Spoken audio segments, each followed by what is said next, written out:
Hi, I'm Ken Lombardi from CBSNews.com, and we're joined here today with legendary rock icon Alice Cooper. How are you doing? Good. I wanted to start off with your new album, Welcome to My Nightmare, with the number 2 in the title. Right. Now, this album is very unique in the sense that it's a sequel to your 1975 original Welcome to My Nightmare album. Yeah. What inspired you to make a part 2? You know, you're always gambling by doing a sequel. Anytime you hear sequel, you go, oh no, it's not going to be as good as the first one. Yeah. But this one's 35 years later. Well, what would happen to Alice 35 years later? You know, we said, what would his nightmares be now? And I thought, well, let me think. Disco would still be a nightmare to Alice, you know. Probably working in a cubicle. Technology would be a nightmare. But still, there would still be that thing of what's in the dark also, you know. We're not quite sure what's going on in the dark. And Alice, you also have a track featuring Kesha on this album. That's kind of a surprise team up. How did that collaboration come about? Who should play the devil on this album? A hip-hop artist. Because that would be the devil to Alice. Kesha is much more than that, though. I think Kesha is going to be a really good rock singer. Yeah. I think she's doing dance music now, but I think you're going to see her graduate into being a lead singer for a band. But I love the idea of Alice having to deal with a diva. Yeah. And the diva's the devil. Very close, diva devil. I bet a lot of your fans are eagerly awaiting the release of this. Well, it's with Bob Ezrin also. Bob produced the first one. So when Bob and I get together, we did Schools Out and $1 Billion Babies together also, and love it to death. And when we get together, we bring out the absolute worst in each other, which means it's probably going to be a good album.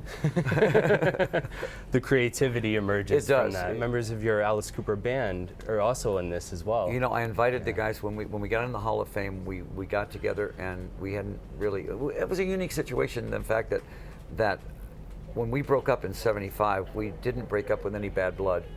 There was nobody lawsuits or anything like that. It just, we went in different musical directions, and so we were never not friends. Speaking of your induction into the Rock and Roll Hall of Fame, that must have been an amazing experience for you. Once you get in, you start realizing that it's almost like graduating, because the guys that vote on you are your teachers.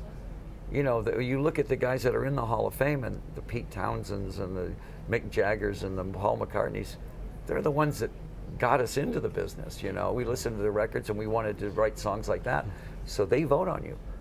It's like graduating. And aside from your new album, you're also currently on tour. You're doing this No More Mr. Nice Guy worldwide tour. Yeah. You've always been known for your theatrics. What should fans expect this time around from you? We do 28 songs.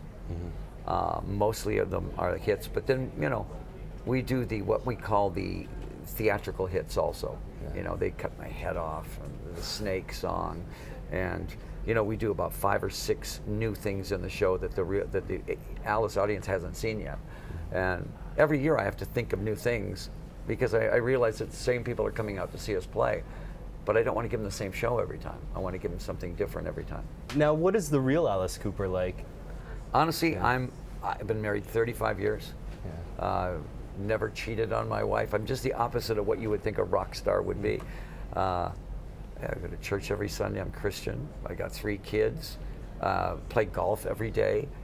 Every single thing that Alice hates is what I am off stage. I am much more Ozzie Nelson than Ozzy Osbourne. Oh, wow, who would have thought, right? I know, but I think that's what makes the character so appealing to me, is the fact that I get to play this character. I would imagine it would be the same for Anthony Hopkins getting to play Hannibal Lecter. You know, he's nothing like that character, but you get to be this really horrific, you know, insane doctor, you know. Well, that would be fun. The best of both, right? Yeah, it is. I probably have 3 or 4 tours, you know, already booked in the future, so don't look for any retirement from me. My mom's 86, and you know, every once in a while she'll break her wrist or she'll break her shoulder, and I haven't got time for that. You know, she's just keep going. If you stop, if you slow down, you die. She's just keep moving. And so I believe in that. Just keep moving. Keep on moving. That's the spirit, right? Welcome to My Nightmare will be released on September 13th. Very fitting day, number 13. 13. Alice Cooper, thank you so much for talking with us. I appreciate it. It was great. Thank you.